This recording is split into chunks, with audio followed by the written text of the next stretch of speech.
shouted. "You're the most useless child I have." The room went silent.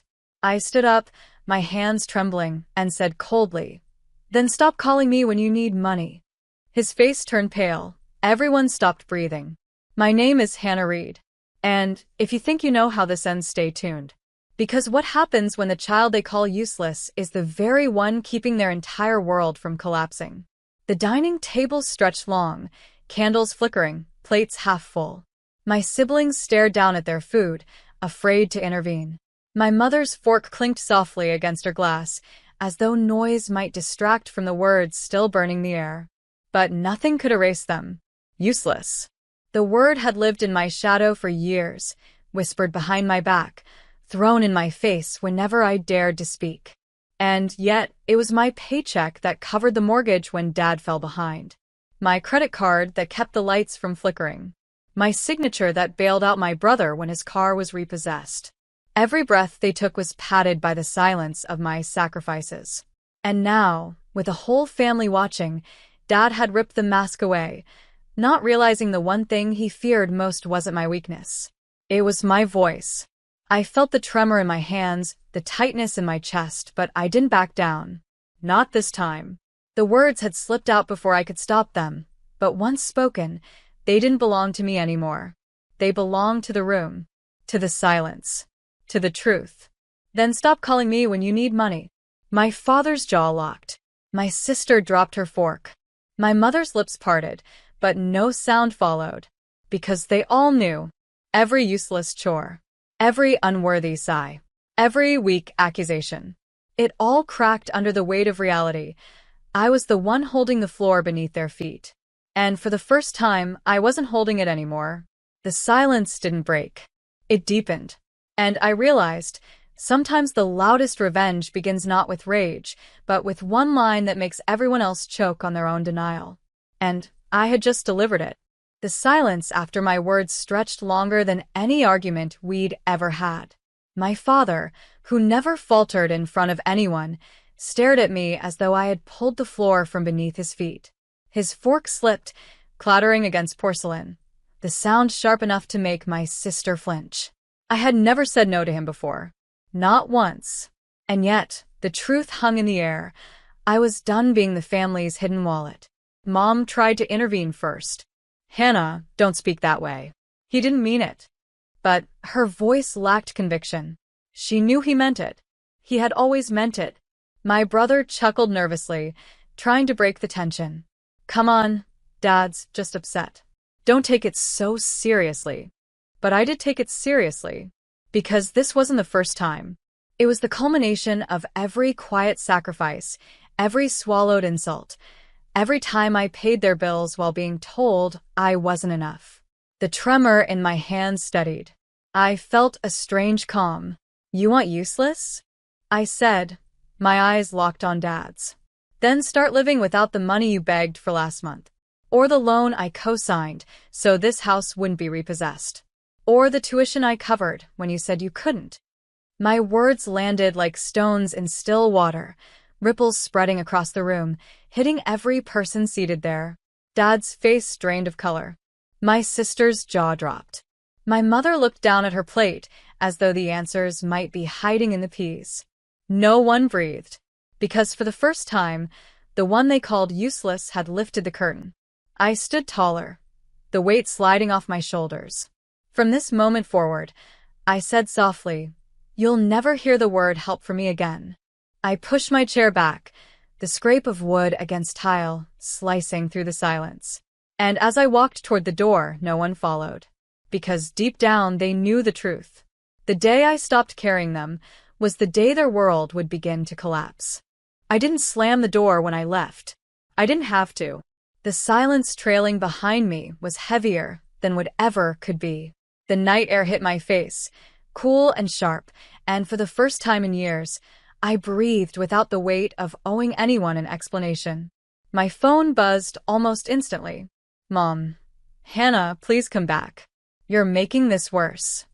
My sister. "What about the electric bill? It's in your name. Don't be dramatic." My father. Nothing. Just silence. The same silence he gave me every time I paid without question. I turned the phone over, screen face down, and kept walking. The next morning, I opened my banking app. Years of quiet withdrawals stared back at me. Rent checks, utility payments, loan transfers. Each one a bruise I had ignored. One by one, I began to undo them. Auto pays canceled. Accounts unlinked. Access revoked. It wasn't rebellion, it was release. By noon, the calls started again. My brother's voice this time, low and urgent. Dad's furious. He says you've betrayed the family. He says we can't make it without you. I almost laughed at the irony. Useless, he called me. And yet, without my so-called uselessness, their world was already shaking. That evening, I sat at my own small kitchen table, a bowl of soup steaming in front of me.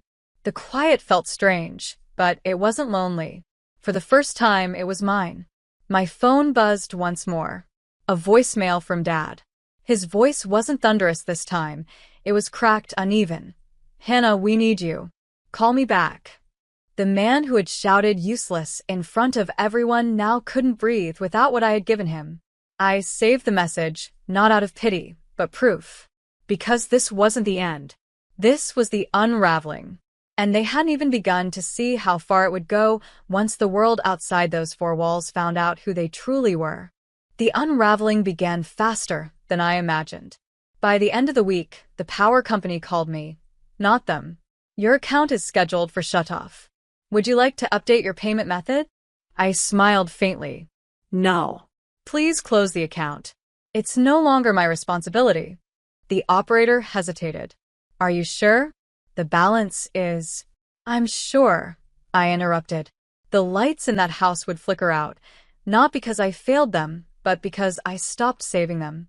That evening, my sister showed up at my apartment door, mascara smudged, voice sharp with desperation. "You can't just cut us off, Hannah. We'll lose everything." I looked her in the eye. "Funny. That's what Dad said about me. That I was nothing. That I was useless. Now you'll find out how useless I really am." She stammered, her usual arrogance gone. "It was just words. You know how he gets. You're taking it too far." Too far? I thought of the years I carried their burdens silently, my own dreams postponed, my health sacrificed. If anything, I had never gone far enough. "I'm not taking it too far," I whispered. "I'm finally stopping." She left in tears, slamming the door so hard the frame rattled. 2 days later, my mother called. Her voice was trembling. "Hannah, the bank is threatening foreclosure. We can't make the payments without your help. Please think of your family." My chest tightened, not from guilt, but from clarity. "Family thinks of each other," I said quietly. "You thought of yourselves. Now it's my turn." The silence on the line told me she understood, maybe for the first time. I hung up and sat back, a strange calm washing over me. The girl they had labeled useless was the only reason they'd survived this long. And now, without me, the cracks they plastered over with denial were splitting wide open. But I wasn't finished. Because truth has a way of finding light. And soon, the same community that once admired my father's pride would see the real story of who held the family together and who tore it apart. By Monday morning, the story wasn't just whispered inside our house. It was spilling outside, into places my father couldn't control. At the hardware store, 2 men glanced at him and muttered, "That's the guy who called his daughter useless." At church, neighbors shifted in pews, offering me smiles but greeting him with silence. The family's reputation had been built on his pride, but pride cracks quickly when the truth leaks through. And the truth had found me. I didn't tell anyone what happened at the dinner table. I didn't have to.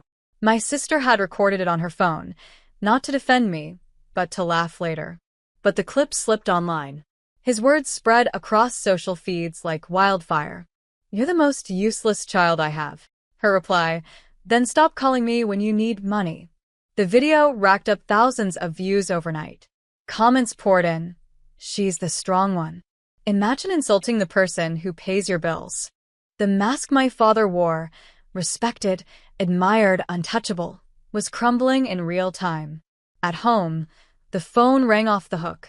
Reporters, friends, family members he hadn't spoken to in years. Each call another stone thrown at the glass house he had built. He stormed into my apartment unannounced, face flushed with rage. How could you humiliate me like this? Do you know what people are saying? I stayed calm, sipping my tea. They're saying the truth. And for once, it isn't me carrying your secrets. He sputtered, fists clenched, but I wasn't afraid. Not anymore. Dad, I said, steady, you called me useless. And yet, without me, you can't even keep the lights on. Now the world sees it too. So, if you want to stop drowning, start swimming on your own. His mouth opened, then shut. The anger in his eyes gave way to something I had never seen before. Fear.